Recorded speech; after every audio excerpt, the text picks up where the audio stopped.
Welcome to the Go Electric Fleet Show, brought to you by Plug-in BC, ready to help you navigate the rapidly changing world of electric vehicles. Come along with us to explore this whole new electrical world, from managing fleets to installing infrastructure, to finding places to plug in, and telematics. What are telematics? Don't worry, we'll get into it. That's why we're here. My name is Andrew, and I'm your host. I've worked as a news producer, science communicator, and communications consultant, and I hope that I can help bring some of these stories to life. And speaking of stories, producer Brendon James has a chat with Charlotte Argue, Senior Manager of Sustainable Mobility at GEOTAB. Now, GEOTAB is actually headquartered in Oakville, Ontario, but they operate internationally. And GEOTAB is all about data and telematics. And telematics are a key part of understanding your move to an EV fleet and how that might work for you. Have a look.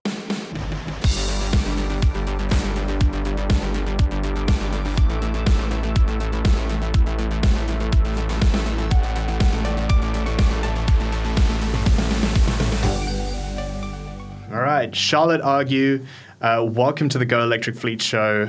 It's so great to have you with us today. We worked together on the Emotive electric vehicle campaign years back, and we did some really exciting and sort of formative stuff within the Metro Vancouver region. So it's great to have you back here. And also, I'm really proud to see how far you've gone in the electric vehicle industry, working with GEOTAB, doing incredible things throughout North America and you know the world. Essentially, is your organization is incredible. So your role as the Senior Manager of Sustainable Mobility at GEOTAB. Can you tell me a little bit more just about what you do? What does your day-to-day look, and what does your portfolio consist of? Awesome to be here. Thanks so much, Brendon.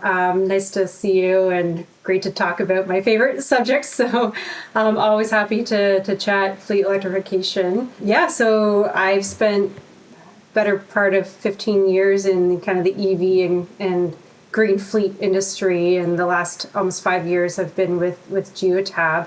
And my role is really to look at how we can leverage the data insights that we get from connected vehicles and vehicle telematics. And I can give a little bit in my presentation, a little bit more information about what telematics actually means. But how can we leverage that data to help inform where electrification makes sense, whether or not the EVs are performing to what we expect, and how we can kind of advance the industry and start to tackle some of those misunderstandings or considerations that people have questions about that data can really help answer. That's awesome. So dive into it. Tell us more about GEOTAB and what the real world data says about fleet electrification. Yeah, sure. So who's GEOTAB? We'll start there. So we're a connected vehicle company. Some people might know us as Telematics. If you're not a fleet operator, you may not know what telematics is. But essentially what we're doing is we're taking data off of the vehicle diagnostics, so the onboard computer systems from the vehicle, and that includes everything from engine diagnostics to if it was a battery, state of charge, seatbelt signals, windshield wiper signals. Everything is kind of computerized in this digital world we live in. And so what we're doing is we're pulling that information as well as kind of other sensors like GPS, acceleration information, third-party sensors, and bringing all that data into an online platform and turning it into actionable insights for fleets. So if we kind of put ourselves in the heads of a fleet manager, all this information can be very, very useful for many different reasons. So fleets are turning to telematics for things like improving their overall productivity or improving their route and optimizing their routes or their drivers. They're using it for improving and meeting their safety targets as well as sustainability. So with sustainability, we are focused on both kind of efficiency improvements and reducing fuel, but we're also focused on how to provide data-driven solutions to support fleets in their electrification or fuel switching journey as well.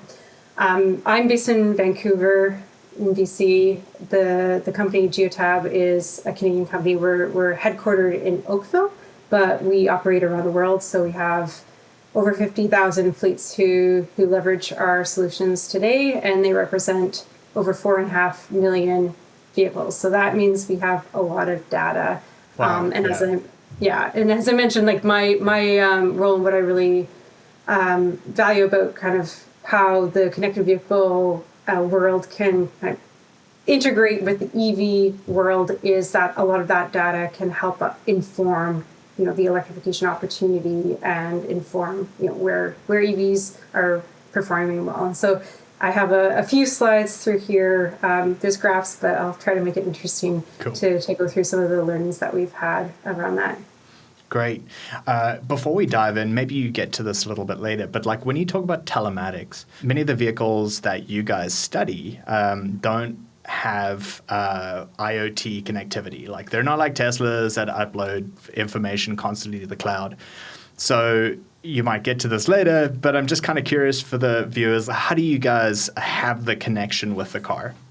Yeah, no, that's a great question, and I don't have a slide on that, so it's a good question to ask now. So there's multiple ways to get data from the vehicles. So some vehicles do have what we would call embedded telematics within the vehicle itself that can be kind of turned on or given access to the customers. And so in those cases, we can have what we call a cloud-to-cloud connection with that embedded telematics. We pull, it's called API, we pull from their APIs, translate it so that it's in a common kind of language. So whoever the fleet operator is, it shouldn't matter what brand of vehicle or model of vehicle they're using. The data gets kind of translated and brought into the platform in a consistent way, and we present the signals that way. In other cases, it's actually a device that gets plugged into the vehicle. So vehicles generally have what we call an OBD port, onboard diagnostics, and we have a little device. Usually I have one sitting on my desk. I don't have to have one within arm's reach right now, but it's a little device about yay big, and it gets plugged into that OBD port, and then the vehicle signals get pulled through that and then brought again into the cloud and into the system for the fleet operator. All of this information is encrypted and goes through really strong privacy and security processes just to make sure that everyone's protected from a privacy perspective and a cybersecurity perspective, but the data insight then is available for the end user to access. So I thought I'd start with just looking at fleet electrification from a perspective of what we're seeing within our customers and some of the trends that we're seeing within the fleets today. And a couple of things that I would point out. So one is that the EV numbers are definitely growing. So again, I mentioned we have over 4.5 million vehicles that are within our system. The EV portion is still very small, but that portion and the total number of EVs is growing pretty quickly within that. That chart there is the actual increase over the last few years, and we've seen more than doubling of the total number of EVs within our system. And historically, they've tended to be on the light duty side, so light duty passenger cars, some vans. Now we're starting to see an uptick in the medium and heavy duty vehicles. So more of those step vans or box trucks. You can think of when I say medium duty, and then with heavy duty, you can think of say a tractor trailer. And the vehicles or the fleets that are starting to bring in more of their EVs or deploying more of the EVs, a lot of them are going from kind of ones and twos to larger scale. So we're now starting to see some of our customers with dozens, if not hundreds, of EVs within their fleet. So there's definitely a trend within just generally the EV interest within companies, and I would say it's not in just one sector. So if we look at the types of industries and the type of sectors these fleets are under, they include government or municipal fleets, they include field services, some utility fleets, rental fleets, various transportation and logistics type fleets, including delivery and last mile delivery, as well as port and drayage. So it's not limited to one or two industries. We really are seeing uptake across multiple industries. Well, it's great to see organizations within X industry like moving towards fleet electrification. Yeah, I think it's probably the local regional haul that surprised me. We're starting to see some. When I say local regional haul, I mean kind of like the middle mile, if you will, or if you think of a distribution center. It's not last mile, but it's maybe that middle mile, moving the goods from one location to another. And yeah, we're seeing some of the Class 8, which I didn't expect, honestly. I did not expect to see Class 8 electric vehicles being used quite so soon. Yeah. If you had asked me 5-10 years ago, yeah, I would have guessed it's 20 years away, and now we're seeing more and more of them on the roads. Yeah, that's incredible. Yeah, it's really exciting. It's really exciting, especially witnessing those companies that are really essentially like trailblazers, right? Like, Sobeys, or, I see this great photo here. I see a Tesla truck in the distance, but also Pepsi and Frito-Lay. They're dipping their toes in to this sort of sector and really seeing, like it's a test case for them. They're like really experimenting and seeing where the cost savings would be with electrification and how they can make it work. Exactly. I guess if we think about kind of the data role in fleet electrification, one thing that we push our customers for everything is, data-driven decision-making.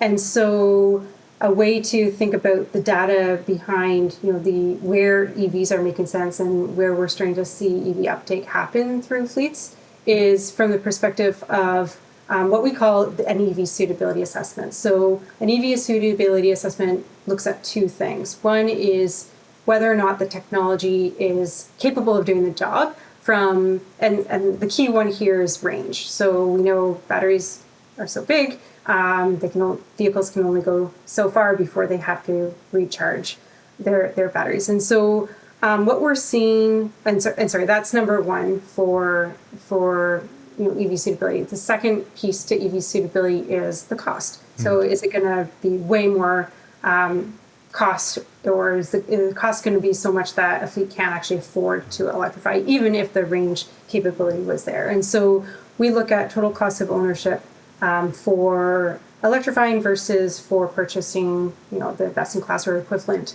gas replacement, and we look at the range capability. So from that perspective, on the light-duty side of things, we're seeing a really good case right now for electrification.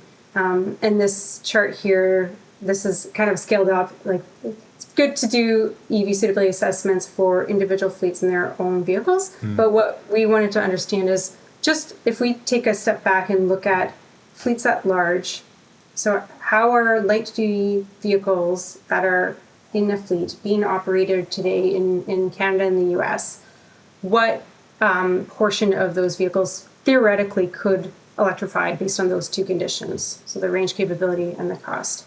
And right away, we just looking at range, we see that over 3/4 of these vehicles drive daily distances that are within the range capability of EVs today. Jeez, that's crazy. And if we allow for some daytime charging, so up to 10% daytime charging, that number jumps up to 95%. Yeah, which is huge. And 10% is it's not a big number, right? Like, yeah. And with that, so this chart, the green and the blue combined, that's the range capability. The green is the cost effectiveness. So, if some of these vehicles, up to 10% of them, we're able to charge during the day and not just overnight, 65% of those vehicles not only are range capable, but they'd also save the fleet money over a 7-year life cycle. So this tells us that there is a strong business case and there's a strong technology case for EVs to work within fleets for the light duty space. Now, the caveat here is that these vehicles still need to be able to charge when they're parked overnight. And so the focus here would be ensuring that the vehicles have access to charging where they're parked, some of these might be take-home vehicles, and I know there's challenges in getting employee or individual charging if you live in a multi-unit condo, for example. So this isn't necessarily to say it would be easy, but it's just to give an idea of how vehicles are actually being used and where the opportunity is on the light duty side. Well, I think the number that really jumps out at me is the 39%, right? So it's like, if we were today, where's that potential? And I think that the 39% is a starting point that, in terms of EV suitability is an incredible number. And, with just some small access to day-to-day, or like that small amount of 10%, for daytime charging, I think that is a significant jump there that we can see. But it also tells me how vital charging infrastructure is for these vehicles, right? So an accessible DC fast charger, for instance, to be able to get a boost, right? To be able to just complete your day or get to complete that last delivery or do one more sort of route.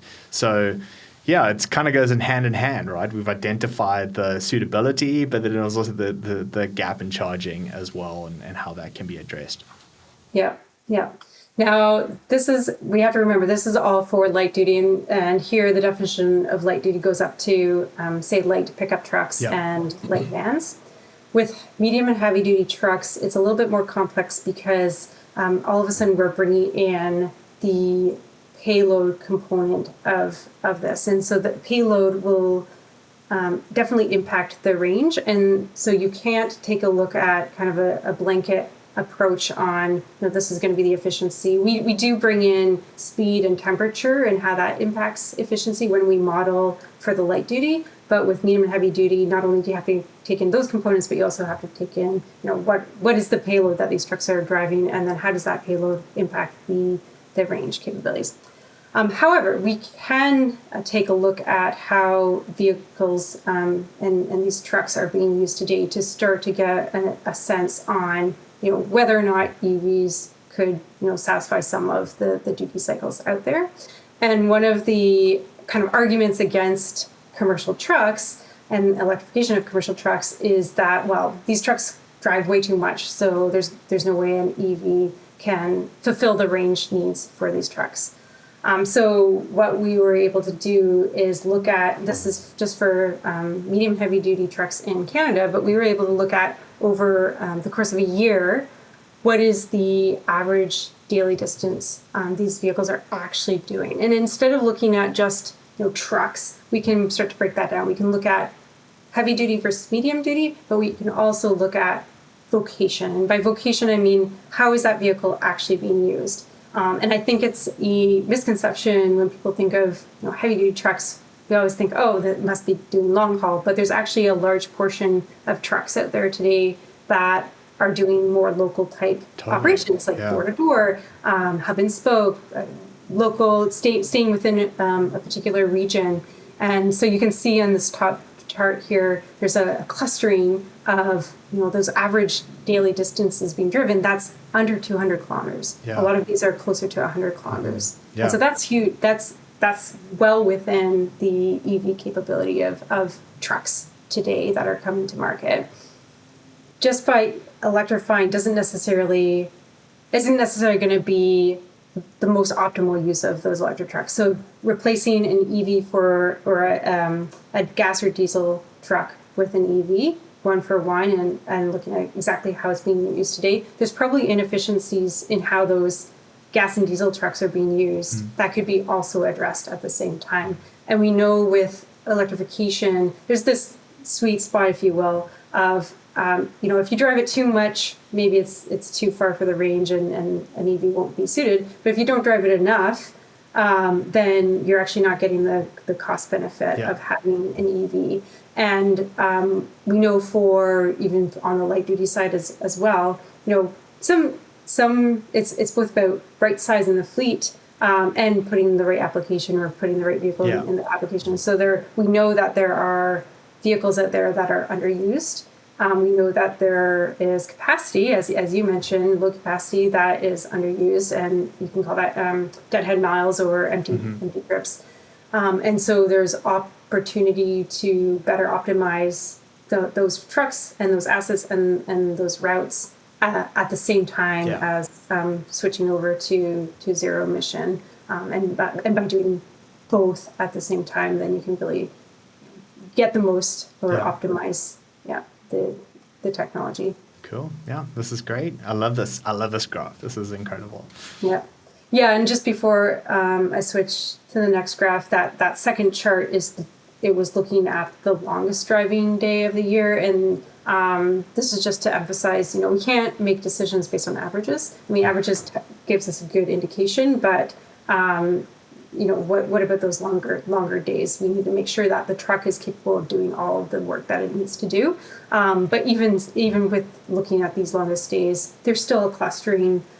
So a lot of those trucks in those more local type operations aren't driving far even on their longest day. We're seeing 500 kilometers or less, 400, some even 200 at the most that they go in the entire year in a single day.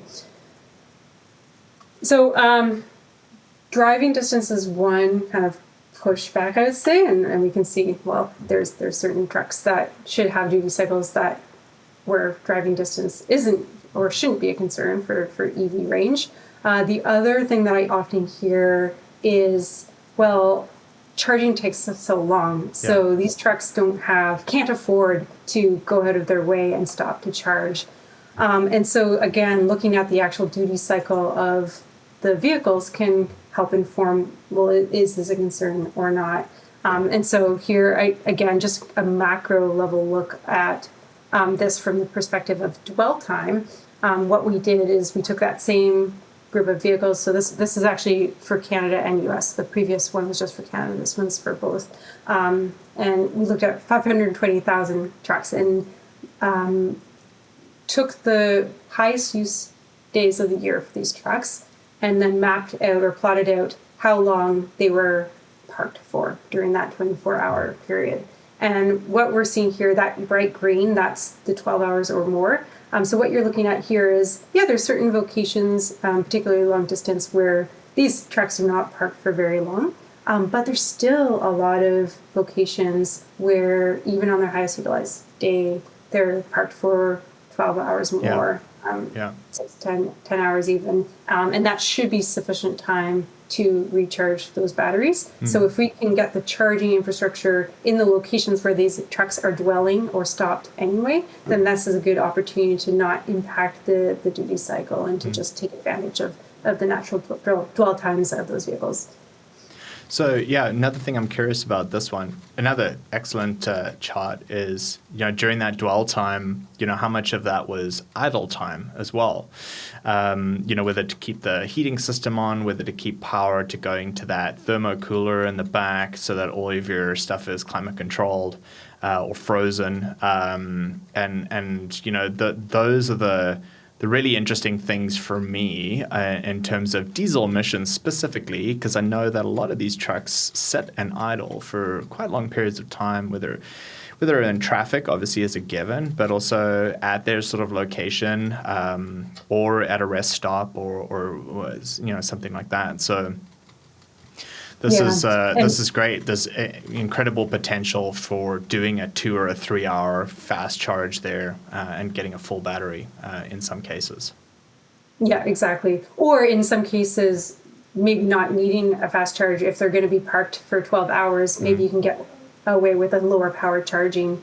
It can be looked at from a couple different perspectives. But auxiliary load is an important one, an important consideration, particularly. You mentioned refrigeration, so reefer trucks as well, that those can draw a lot of energy. And so, their requirements and how much energy they actually need is not just about the distance they're being driven, but also about the energy that they're going to need to keep that back cool. And so these are kind of the nuances that, like, for every single truck application, one has to look at. This is why medium and heavy duty trucks can be a lot more complex than the light duty side, is that these are considerations that maybe you're only driving 100 kilometers a day, but maybe that energy need for keeping your the goods cold is so much that you're going to have to pay for a larger battery in order to compensate for that. Yeah. So these are all really important things to think about in the planning stage before kind of deciding whether an EV will work in your fleet. Excellent. Okay, so the last few slides, I wanted to kind of switch over to what we've learned from the EVs that are already deployed in fleets. And, understand, well, we have some assumptions on how fleet EVs are being used. Are those assumptions valid or not? So here, the first one I wanted to share is just looking at when are fleet EVs actually charging? And so I mentioned, well, take advantage of the natural duty cycle. Usually vehicles are parked overnight. Is that what we're seeing in terms of time of day when the charging sessions happen? So what you're looking at is a time of day from midnight to midnight here. And sure enough, not surprising, we do see a dip in the middle of the day. This is when the vehicles are most likely actually being used. And most of the charging is happening in the evening hours. Although still a fair amount of charging is happening during the day, which actually surprised me a little bit. The left-hand side is for Canada and US, and the right-hand side is for Europe. And it's interesting because it's quite a more substantial kind of dip and jump up in Europe. And this is telling me a couple of things. One is the electricity prices in Europe are both higher, and they also have or in a lot of jurisdictions, strong time of use rates. And so that's probably what we're seeing there. We're also seeing more green, which is DC fast charging versus AC charging. And that probably is an indication that market is a bit more mature in terms of their fast charge rollout. But I would caveat that we're looking at the majority of the vehicles deployed today in fleets are more on the light duty side. So if we look at just the medium and heavy duty for North America, that chart will actually be a little bit more on the DC fast charging. So it's a bit more 50-50. So just a note there. Yeah, it's interesting. I've kind of looked at some of the municipal fleets that I'm familiar with, and underutilized light duty vehicles in so many cases, where you've got planners and city staff that are maybe using it for an hour or two a day, but the most of the time the default is parked and plugged in. And essentially, maximize the ROI if those wheels could be turning, constantly or for a large period of time. Yeah, and that is actually a really good segue to the next slide I have here. So this is a question around, are the batteries being optimized or maximized? And as you mentioned as well, again, the ROI is using the batteries and actually putting the vehicles to use. You're paying upfront more for these electric vehicles, and where the business case kind of starts to come into play is that you should be saving by the more you use it, the more you're displacing the fuel costs as well as maintenance costs. And so what we wanted to understand is how much of those batteries are actually being used in fleets. And so what we're looking at here, we're kind of looking at two charts on top of each other. So the light is for Europe, the dark bars are for North America. But what it's showing is how full the battery was when the vehicle gets plugged in. And in the case of North America, 65% of those charge sessions are happening before the battery goes below 50%. So that means there's 50% of that battery that's just not used. In Europe, they're a little bit more confident with their EVs, so they're using more of their batteries. But even so, there's it's 45% that are happening before the sessions drop to half. Yeah. So there's a few things that that this tells me. One is that North American fleets might be a little bit more risk adverse in terms of how they're using their EVs. Yeah. It tells me that maybe they're just plugging it more often than they need to, or those vehicles could be put in heavier duty cycles so that they can be used more and actually like do more before they have to charge. Yeah. And then the last thing that this could be an indication of is that, well, maybe they paid for a vehicle with battery that they don't actually need. They could have maybe opted for the smaller battery or the vehicle with smaller battery and be able to do the work that they need that vehicle to do without paying for battery that's not useful for them. So a number of things that we can kind of tease out from understanding the utilization and how much of the battery is being used. Yeah, and I think we have to be, again, very specific in or thoughtful in kind of the duty cycle and the vocation of these vehicles, because in some cases, even if the batteries or that battery is available or that extra energy is available, the fleet might not have a dedicated route or trips or schedule where they need that buffer.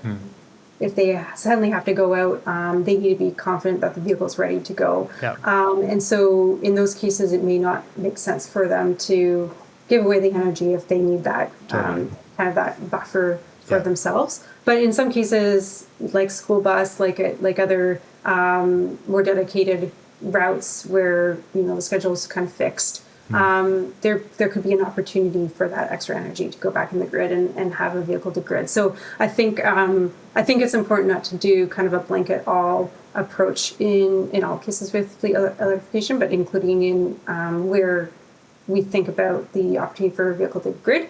Having said that, there are a lot of vehicles that probably do fit in that latter category where maybe there is an opportunity to help them improve their business case by working with a vehicle to grid program. Cool. In the future.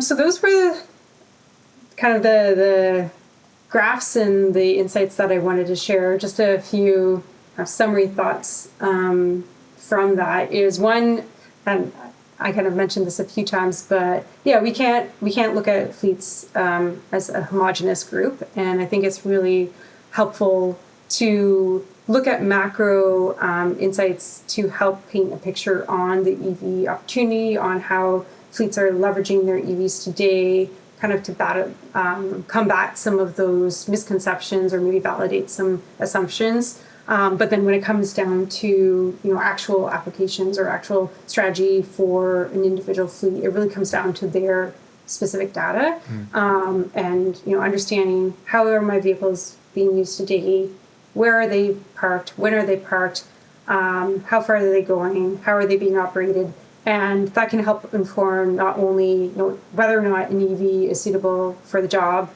but also what kind of charging infrastructure strategy should be used and applied based on how those operations are. So I think, taking that insight and bring it down to kind of the more granular level for a fleet can help with planning and then also optimizing those vehicles once they're deployed.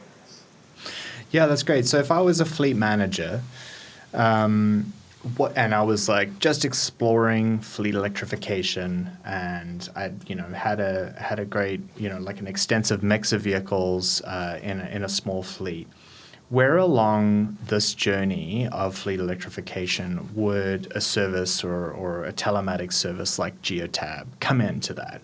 When should I be picking up the phone and starting to call you or call somebody else to say, I'm interested, and then maybe kind of describe what does that service look like? What is the process that fleet manager will go through to be able to say, hey, I've got this document now that I can write a policy for or take to council or take to the CFO and say, here, this supports my request for a financial outlay to start looking at, recycling some of our gas cars and integrate EVs and EV chargers into the fleet. Tell me about that process and what I would go through. Yeah, I think a good way to think about it is kind of the telematics side or the vehicle data side is the key that can unlock and answer different questions, and the question is going to be different depending on where you are on that journey. So if you're in the early stage of, okay, I've been maybe our company has an electrification target or climate action target, and fleet electrification is going to be part of that. This is the stage where it's really more around kind of the whole idea of understanding the suitability and making the business case on where and where not EVs work today. And so that's where, whether the fleet is using GEOTAB or another telematics company, if you have telematics data and you have historic trip information, use it. Use it to your advantage to bring in where is the EV suitability makes sense for me. And for us, our customers have free access to an EV suitability assessment. So if they're a GEOTAB customer, they can just run it themselves. It's kind of a self-serve tool. Cool. And they can play with it, and they can play with the assumptions and use kind of the output of that to help inform that strategy, or to bring it up to the decision maker to identify this is where we can or where we can't, or this is kind of helps bring in our budget considerations from a practicality perspective. If a fleet has already deployed EVs, I think the question comes a lot more around, am I making sure that these assets are being optimized? Yeah. And am I getting the data feedback from those vehicles to help inform my future deployment plans? Yeah. And my expandability.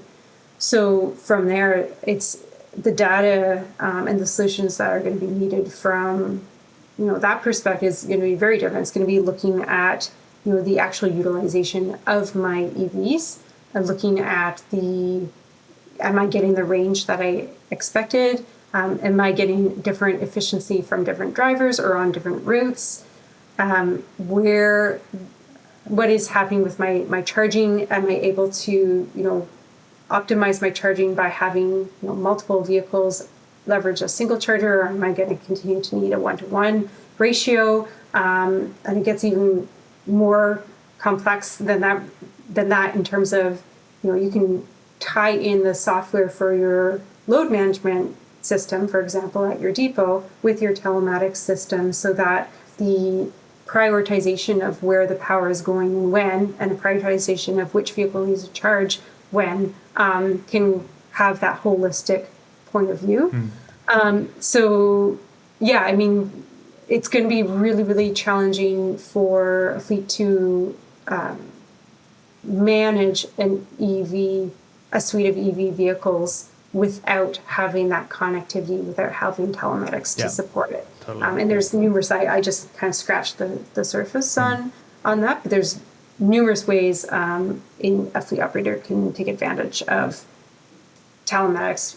And a very simple example is, just making sure that the drivers remember to plug them in when they come back to the depot. Well, you can set a geofence around your depot, and whenever one of your EVs comes in, you can get a auto report on the state of charge and whether or not that vehicle starts to charge. And if not, it gets a notification back to the driver or back to the facility manager to make sure that those vehicles are indeed charging or get plugged in. So, I would say where to start depends on where you are. But there's a lot of different ways that a fleet can leverage telematics. That's great. That's great. Well, thank you so much, Charlotte, for joining us today. I think this has been incredibly insightful. I love kind of delving into this topic because, as you said, it's so important in making a business case and sort of helping fleet managers along the journey of discovering what the potential of their fleets is. What do you have to say to the fleet managers out there that are sort of starting this journey, and really experimenting with electric vehicles in their fleets? I would say don't be paralyzed. So start somewhere. I think we are all about data-driven decision making, but at some point you're going to have to take a step and learn from doing. And so that would be, start somewhere. Ideally start somewhere where it makes the most sense for your fleet, and ideally leverage the data you have access to today to help determine where that is. But don't wait for things to be perfect for you to start, because there's a lot of relationships, there's a lot of skills learning, there's even within an organization, new relationships between the fleet manager and the facility manager around charging in vehicles that need to be forged, and you're not going to start that until you start to try. So that would be my number one recommendation. Nice. That's awesome. Great wrap up. Hey there. Thanks for joining us on the Go Electric Fleet Show. Please like and subscribe for more content about electric vehicle fleets in British Columbia and beyond.